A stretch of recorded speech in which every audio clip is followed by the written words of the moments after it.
There's no doubt about it. Cypher's working on something in Central Africa. There's evidence they've been in contact with private forces operating in the region. We follow that evidence. We should learn what Cypher is after. Diamond Dogs has gotten a lot bigger. Now's the time to take the offensive. Head back to the ACC for your next mission.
Roger.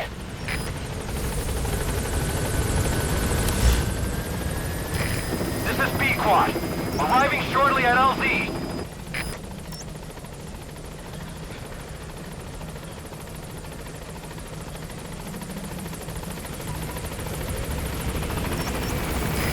This is B-Quad. On station at LZ.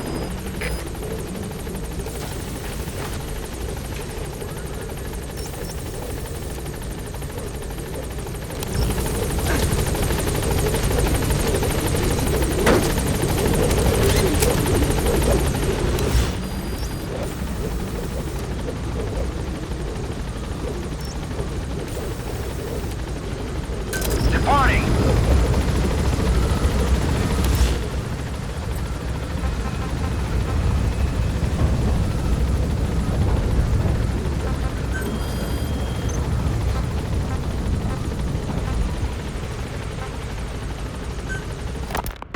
I had the R&D team analyze the honeybee.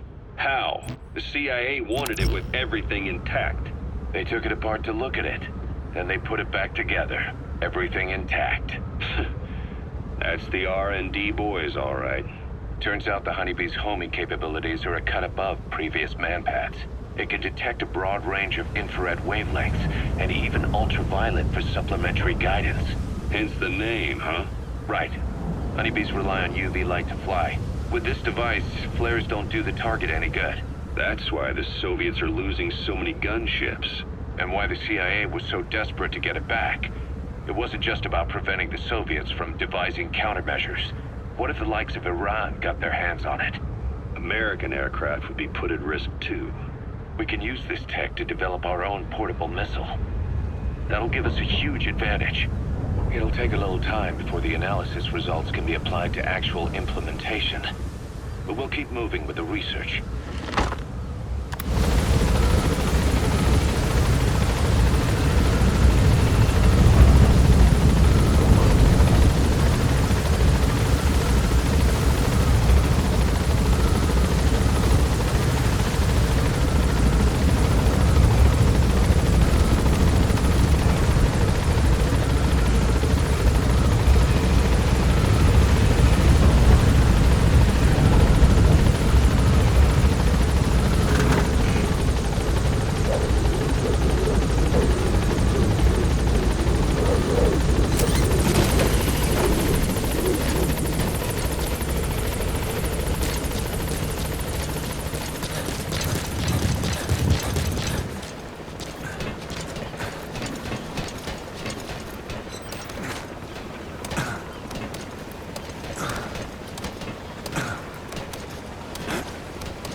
back? No idea.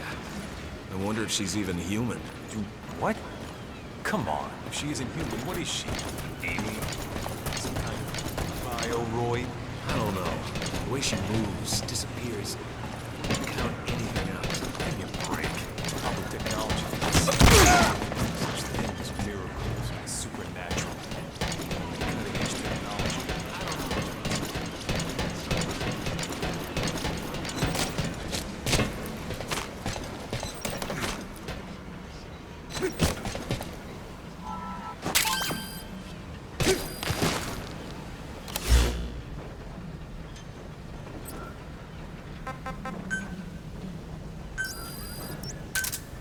Roger.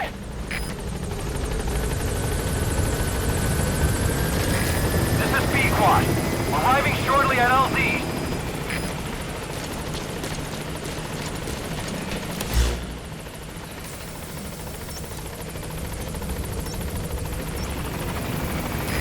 This is B-Quad. On station at LZ.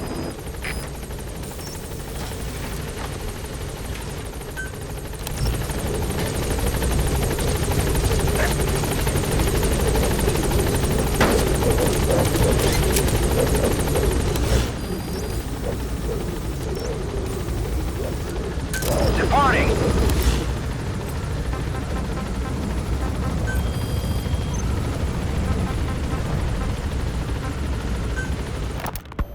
Kaz, what about the unit that attacked us in the mist? You knew something about them. That wasn't my first run-in with them. It happened right before I was captured by the Soviets. We were on the Zero line that day, the Afghan side, on our way back from training the Mujahideen at a mountain camp in Kunar province. There's a lot of that work in Afghanistan. Most PFs shy away from it because it draws too much attention. But for us, that was the whole point. The job itself went great.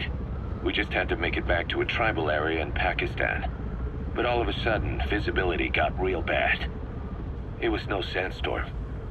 Our point man gave this strange report. He said he could see skulls in the mist. Skulls? The next moment, he went silent. We scrambled into formation, right before his arms and legs came raining down on us. It was always supposed to be a dangerous mission, so I had Diamond Dog's very best with me. We were calling out to each other. But one by one, the voices just went dead. Whatever happened to me, I lost consciousness before I knew it. When I came to, I was in a Soviet camp, tied to an interrogation chair. Could they be some new Spetsnaz unit? No.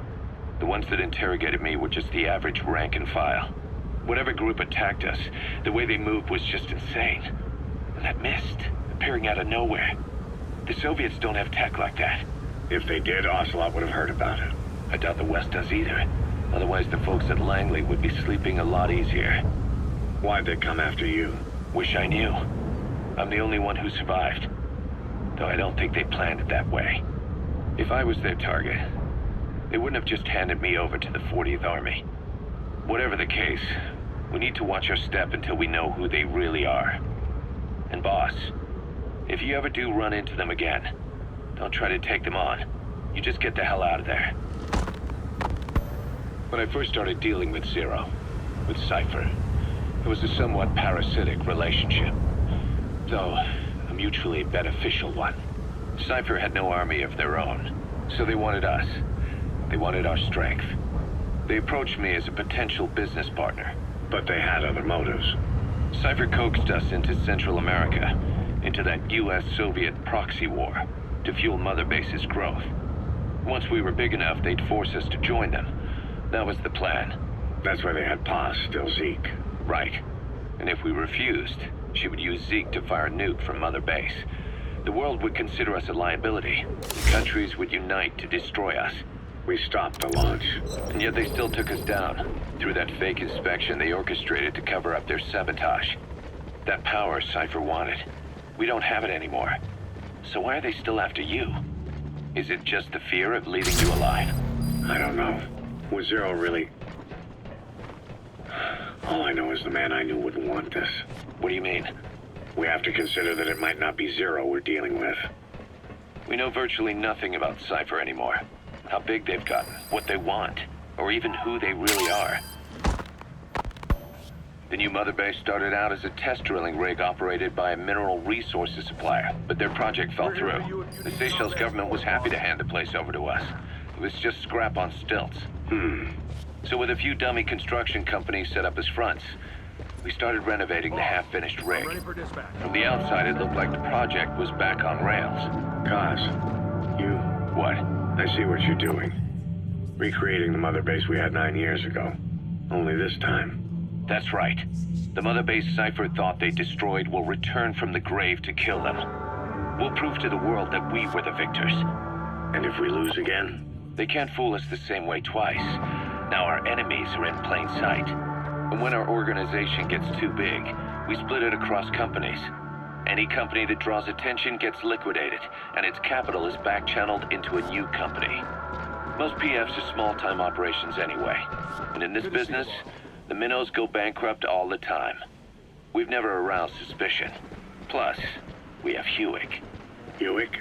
Human Exploitation Company. It's a business specializing in intel gathering. Think of it as a civilian intelligence agency. Kaz, that's...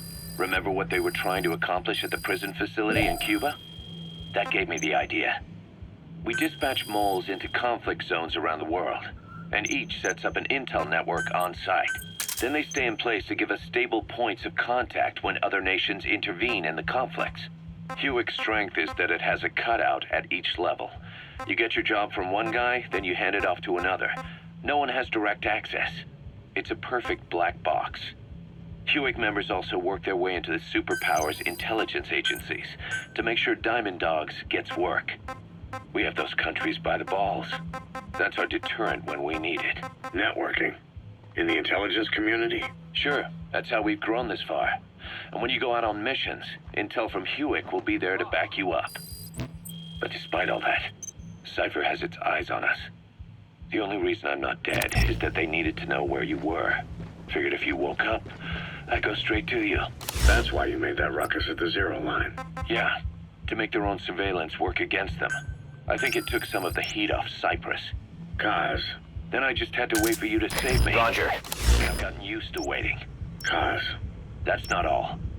It was a good chance to scout the market. And with the West wanting the Soviets out of Afghanistan, their agencies are bursting at the seams with funding. Boss, let's start by building up our Afghan presence. Why put Mother Base in the Seychelles? We're at the center of the world here. We're all the way out in the Indian Ocean. Come on. Lebanon, Sri Lanka, East Timor, and Africa. From here, our reach extends to conflict zones the world over, including Afghanistan, of course. So it's prime real estate for a mercenary. Exactly. Latin America isn't as close as I'd like, but we have Amanda and her people to help in that department. And besides, the Seychelles government owes us a favor. Owes us? The Seychelles has strong ties to the east, which the West wanted to shake up. It came to a head 3 years ago in an attempted coup. It was a force of South African mercenaries with U.S. backing behind the scenes. They were only platoon size, but South Africa is home to some heavy PFs. Too much for the Seychelles to handle. In the end, they accepted help from the Tanzanian army and quelled the coup. We set up the deal and handled on-site tactical instruction. That led to some training work for the Seychelles military. And when we put down a mutiny within their forces, well, we made a lot of people happy. They don't pay us. They just let us have a piece of their offshore territory on the promise we'll come running if something else happens. So we're bodyguards, too. It's a good setup. We can only take Mother Base so far here. We'll have to find somewhere else when this place starts getting big. Aren't you being a little hasty? Nothing hasty about it. You're back with us now. So, Kaz, the ship that took us from Cyprus, it used to be a whaler. Yeah, a Japanese vessel. How was the voyage? It was...